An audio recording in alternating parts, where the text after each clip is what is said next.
Hi guys! Dito na tayo sa Boracay.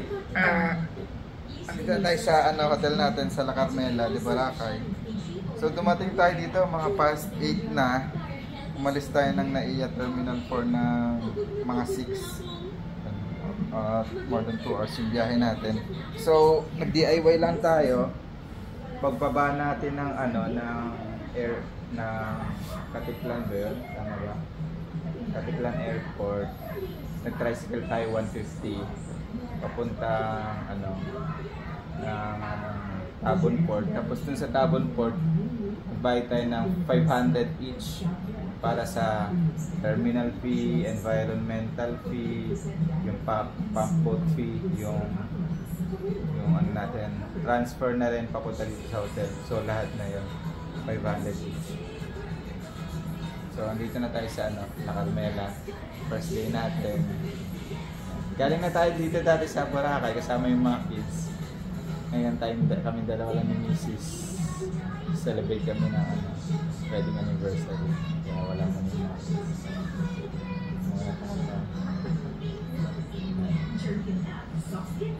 For days tayo dito. Chill na lang. Staycation. Tapos tamang sa ulan. Umuulan. Yan guys, kain muna kami. Ginugutom na yung isa. Tapos hindi ba ako nasabi? Sam Sander. Kasi dito na kami Boracay. Bye-bye. Pakita ko yung kwarto. Nakita na nila kanina. Di ba na-vlog? Sige na. Kain muna kami. So ayun guys, lumabas muna tayo. Yung first night natin to. So as you can see, medyo maulan-ulan. Lang kasi ito parang katatapos lang nung Karina na bagyo. So ending nito is kumain lang kami sa convenience store. Tapos umuwi na, bumalik na ng hotel para magpahinga.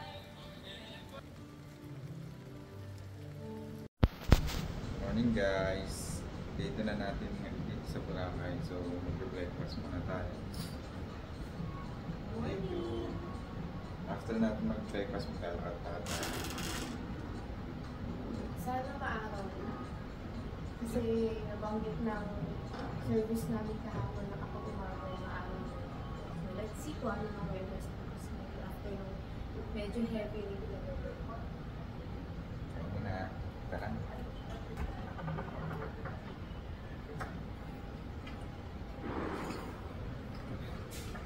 Yung keycard.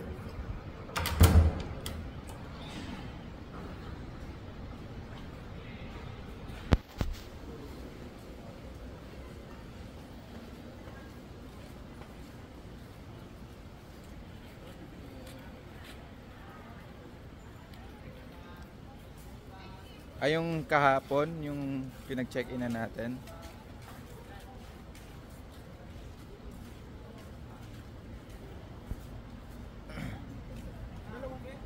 Dito tayo mag-breakfast.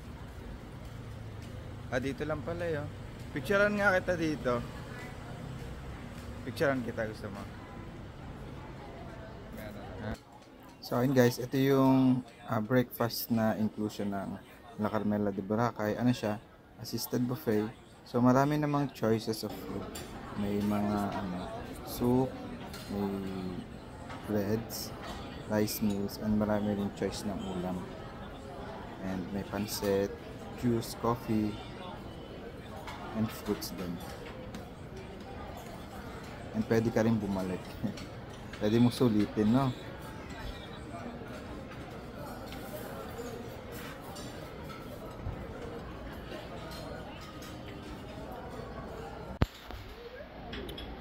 So yun guys, breakfast muna tayo. Breakfast pala nila dito sa La Carmela is assisted buffet. Ang dami natin pagkain ngayon, no?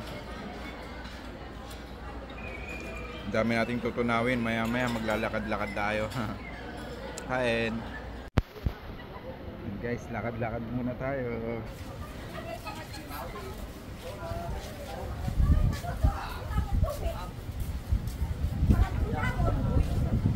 Tahimik. dagat. Walang alon.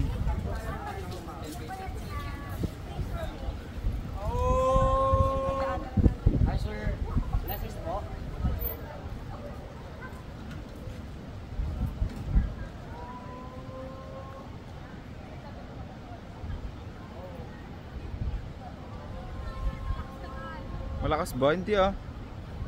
Sakto lang.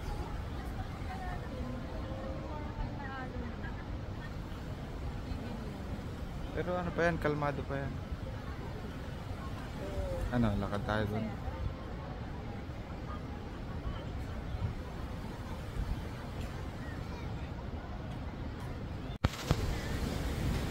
Ganda. Maganda pa rin. Maaraw na.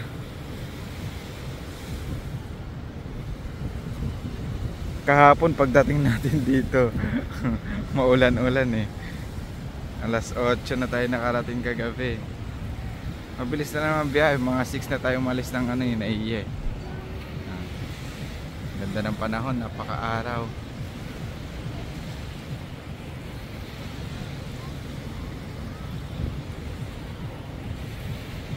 Dami pa rin tao, no? High tide pa kasi, no? High tide pa.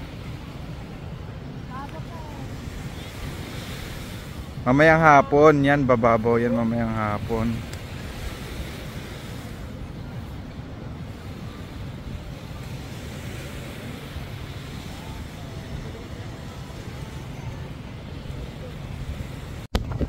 Hey guys, nandito kami ngayon sa ano, sa grotto. Vlog muna kami.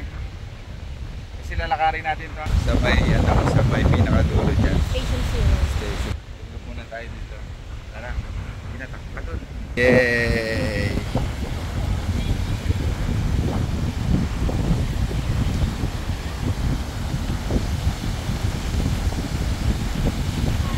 Medyo malakas lang yung alon. Pero pwede pa naman.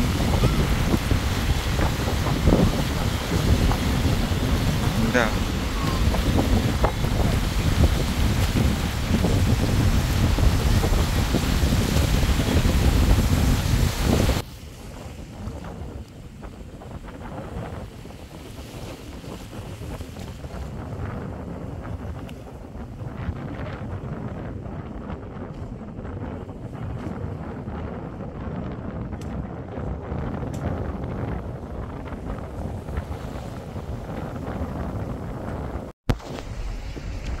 Ayan na guys, medyo malapit na tayo sa station 0. So kung naaalala nyo dun sa una nating vlog, ito yung nilakad din natin with the kids. Then napansin kasi namin na yan yung mga coconuts na tinatawid-tawid namin. So nung time na yon, mataas yung tubig. Mataas yung tubig kasi hapon yun eh, so high tide. Good thing maaga tayo naglakad ngayon, kaya ganito ang lawak nung ano. Oo, dyan o. Yan yung tinatawid namin kasama yung mga bata. Nag-adventure kami. Unang beses namin pinuntahan yung Station 0. Pero ngayon ito, ang lawak. Ang lawak ng lakaran. Sobrang baba pala talaga kapag low tide. Kasi naglublob kami kanina hanggang tuhod lang eh. So yun. Let's see kung ano itsura doon sa Station 0 habang low tide. Yan si Papa. Siya nagbuhat ng lahat ng bitbiting. Hi ka naman dyan. Laki ng tiyan.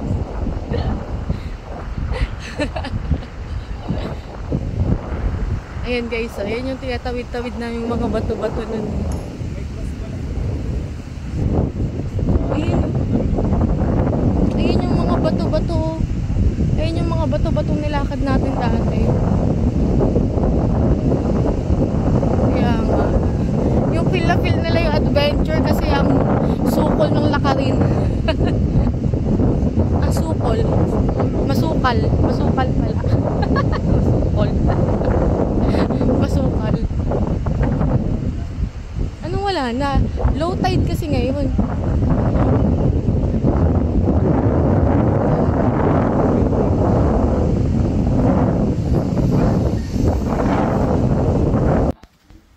Ayun guys, andito na tayo sa pinakadulo ng Station 1. Itong may mahabang pathway papunta doon sa rock formation.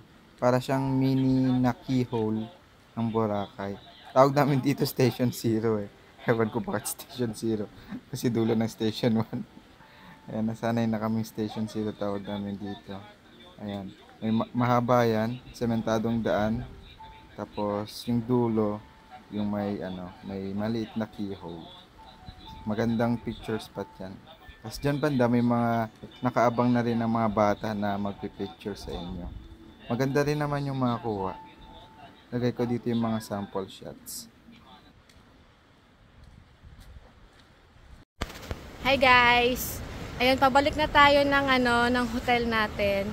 So kakatapos lang namin mag-picture-picture dito sa Station 0. Sa may grotto. Yung may grotto dyan, yung may butas na parang cave. Yun, may mga batang pwedeng mag-picture-picture sa inyo doon. Tapos, sila nang bahala sa mga posing and tip na lang ang ibibigay niyo sa kanila. So, and guys, mag-early dinner kami ngayon. Kasi maya mag-iinom kami, magwawalo kami. Order tayo ng Angus rib eye. Tawag dito, oyster, and filet mignon. For our dinner. Happy anniversary!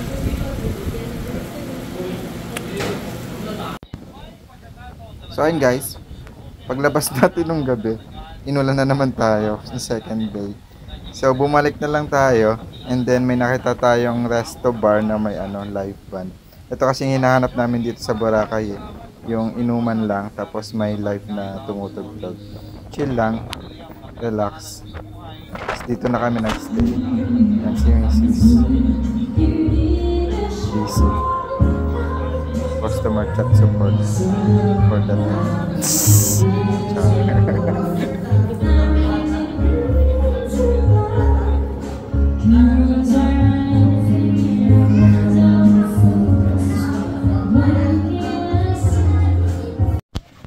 Hi guys, good morning. Day 3 na sa Boracay. Punta tayo ng ngayon, Bulabog Beach. Walk trip lang ulit tayo. Since nakapag-activities na tayo dito nung first na punta natin kasama yung mga bata. Lang tayo, staycation. And chill na lang. Ngayon punta tayo ng Bulabog. Saan na tayo? Magdidimol muna. Tapos tatawid na lang tayo. Kabisado na natin yun, taga dito na tayo. lokal. Lakad-lakad lang, exercise. Ikaw muna. Hey! Guys. And guys, dito na tayo sa D-Mall. Yung unang punta namin dito, akala ko talaga itong D-Mall na to is yung typical na mall. Katulad sa sa Manila. Nung una kasing punta natin, kasama natin mga bata. Maaga tayo nakarating. Kwento ko lang. 2 PM yung check out natin. Yung mga 10 yata, andito na tayo Tapos dun pa tayo sa Station 1 yata yun, sa may Jonis. Lakad-lakad kami. Tapos nakita namin sa mapa, uy, di mall, may mall. Doon muna tayo tumambay. Pasok tayo dyan. Sinanap namin to kasi nga akala namin yung typical nga na mall na may aircon. Kasi tambay muna sana kayo papalamig. Yun na, nakarating na kami dito. Ito pala yun, di mall. Siya, parang mga stores no? Pero maganda rin naman kasi malilim. Kasi hindi nga siya katulad ng mall na sa atin. Aircon. Ayun pero maganda naman Tagos natin yung sa may highway. Sa may highway.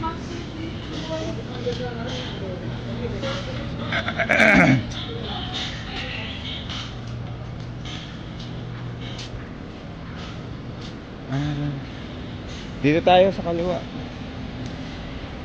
Dito tayo bumili ng souvenir nung nakaraan, Ayun,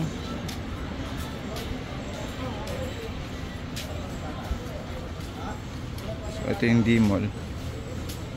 Paglabas natin dito sa may highway, tawid nun yung yung Bulabog na. Dito na kaya tayo? Dito sa kaliwa, oh. Sige.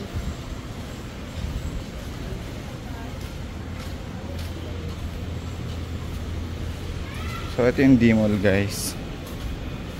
Ano rin to, puro stores.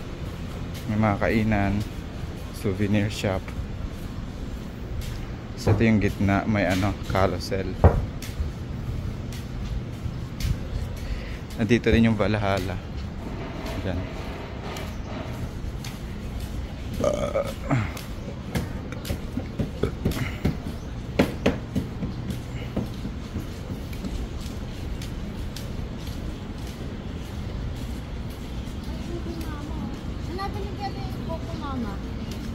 Mango Mama, Ube Mama. Yung Coco Mama. Tanong natin kay Macro, saan banda dito yung Coco Mama?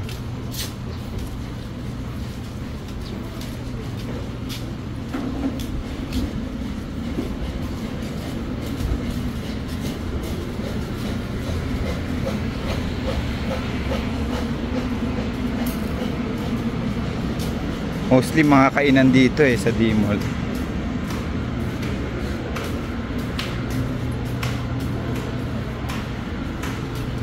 Ayun na. Sa pagdiretso niyan, ano na yan, kalsada na yan. Tapos sa kabila, sa tawid is yung ano na, Bulabog Beach. Ang daming mga boutique shop din. Daming boutique shop. Kaya pag nagkasakit kayo, huwag kayong mag-alala kasi maraming boutique dito. Ha? Iba naman yun. Ano ba yun? Ano yung boutique? Di ba boutique yun? Corny ang puta. Dear Happy. Ang cute.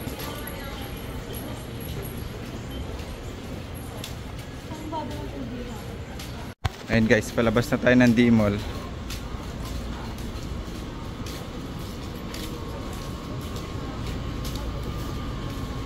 Yan, ito na yung highway. Tanong nga tayo ng motor kung may mararentang motor. Yung sa kabila, dun sa tawid, ayun yung Bulabog. Dito tayo sa kaliwa. Ay, gusto picturean kita doon sa ano, ay no, Boracay sign no. Plaza na pala to dito. Buti lumabas tayo. Hindi po. Hindi po. Ayun. May plaza na. Ganda.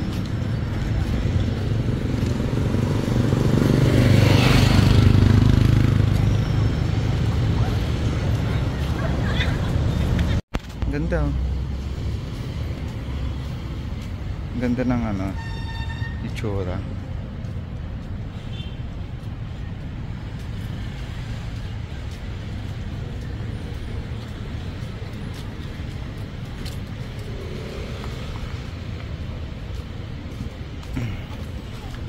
Dito sa unahan.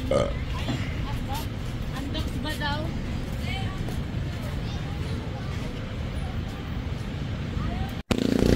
Ayun guys, dito na tayo sa Bulabog. Ito yung kabilang side ng Boracay. So pag malakas yung alon tsaka hangin dun sa ano, sa kabila, dito ginagawa yung mga activities. Hindi na boss. Ayun na. Andito rin yung ano, yung mga port, yung mga bangkaan dito na mostly. Dito tayo. Kaya nung pumunta tayo dito, nung dumating tayo, dito rin tayo dumana sa may Tambisaan kasi ditong side. Kasi malakas yung alon dun sa ano, sa kabila. Kung ano yung lakas ng alon dun sa kabilang side ngayon, dito sobrang tahimik, sobrang peaceful ng tubig. Parang magkaibang mundo, no? Ayun no. Andito lahat ng activities ngayon sa Bulabog. Tamang ano lang, stroll.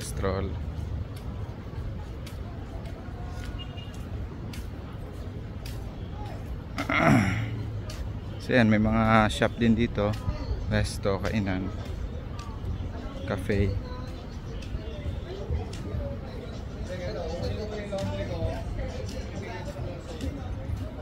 Andito rin yung ano, yung famous na coconut tree na naka-slant. Ayun no. Yung picturean, pinipilahan. Ano nga ba 'yan? Ano yung sikat, trending at pinipilahan na coconut tree. Ayan. Dito sa Bulabog.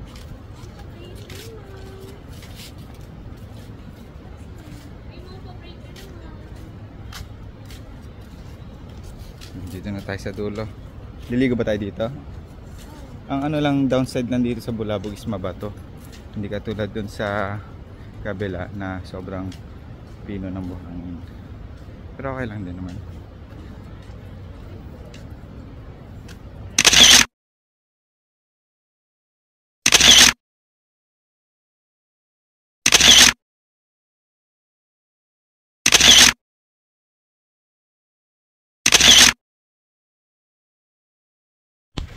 Ayun guys, nakabalik na tayo dito sa ano, sa beach. Galing tayong Bulabog kanina. Nag-picture lang tayo dun sa may coconut tree na puslan. Tapos balik na uli. Naghanap din pala tayo ng mararentahan ng motor. Kaso, ibahan. 1K minimum 2 hours. Kaya lang, nakapag-motor na naman tayo dito dati. Ayan. So, andito na ulit tayo. Ayan yung beach. Lakas ng alon. Tingnan nyo yung beach dito. Sobrang linis. Wala yung mga bangka. Kasi nandun lahat sa kabilang side. Lahat ng activities andun din sa kabilang side. Yan yung ginagawa nila pag malakas yung alon dito.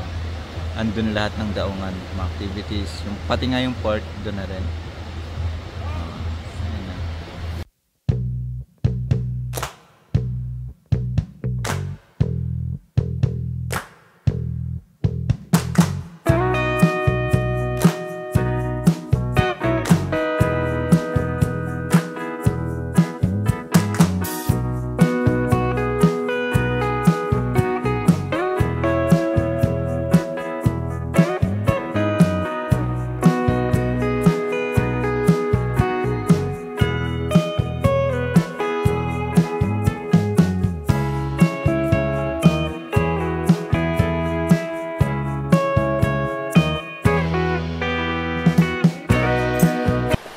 So dito guys, magsa sunset viewing tayo on our third day.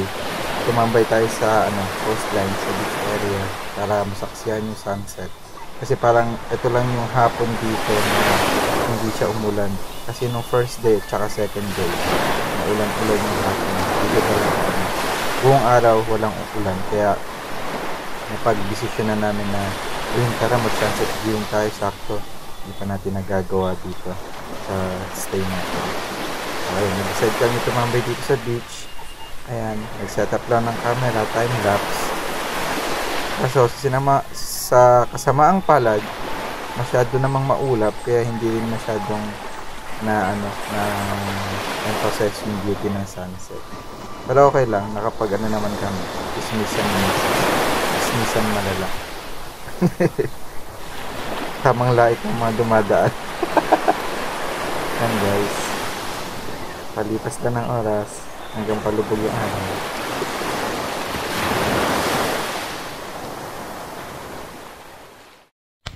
Hi guys, nandito tayo sa pinakadulo ng station 3. Nandito na rin yung mga parawan. Ito yung hindi na pinakadulo pero malapit na to sa dulo. Ay, Medyo dulo na ng station. Lagpas na ng Ocean Club Beach Resort. Less na yung stores dito guys. More on resorts na lang yung meron dito. Then as you can see, less din yung mga tao kasi almost ng mga tao is nasa station 2 eh. Pero okay naman, tahimik din. Oh, may Marzon, no? Marzon, Boracay. Tayo ka na, Marton naman sa'yo. Kaya nga eh. Marton, Boracay. May inuman kasi walang kantahan. Hindi na lang live ba? Ngayon kasi ba sila ng pakasalata?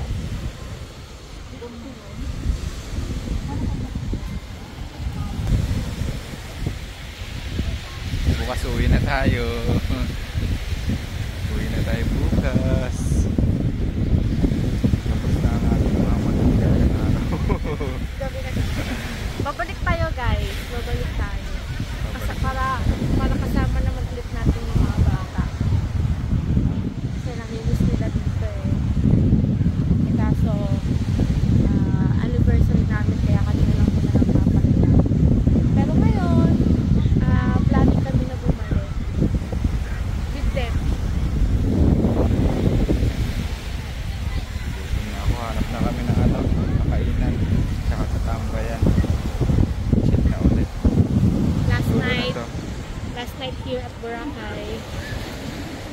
Ay, sorry. Ayan na, dulo natin. Balik na tayo. Bye-bye guys. Umabot sa video to. Salamat. Salamat. May tao. May tao. Paano pag may natapakan kang mukha? Pag-ikot mo, ka na lang.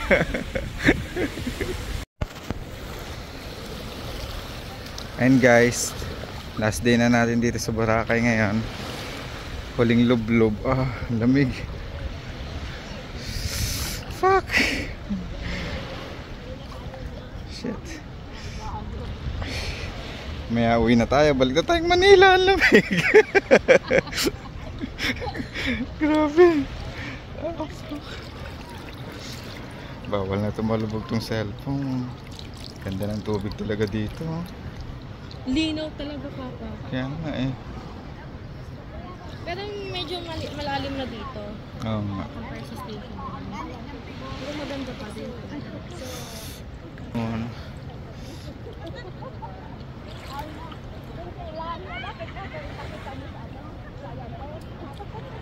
Next time balik ulit tayo dito kasama na ulit yung mga kids. Umabot ka sa video na to, salamat. Kung may natutunan kayo, please like, follow, subscribe. Thank you sa pagsama sa aming wedding anniversary celebration.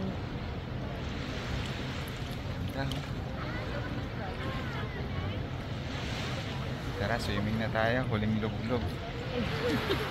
Ano pala, ganun po yung muna. Hi guys, on board na tayo dito sa Caticlan Airport going to Manila. So share ko lang yung gastos natin kanina pa uwi sa commute natin. Tricycle natin is 150. Ay, 150. 50, 25 each. Tapos pagdating dun sa Tambisaan Port, 250 na lang siya per person. Kasama na yung transfer from port to airport na. Kasi yung papunta natin 500 each eh. Parang nabawasan yata ng environmental fee. Kaya 250 na lang. Kasama na yung tricycle papunta dito sa airport. Share lang namin. Uwi na tayo ng Manila. Bye-bye na.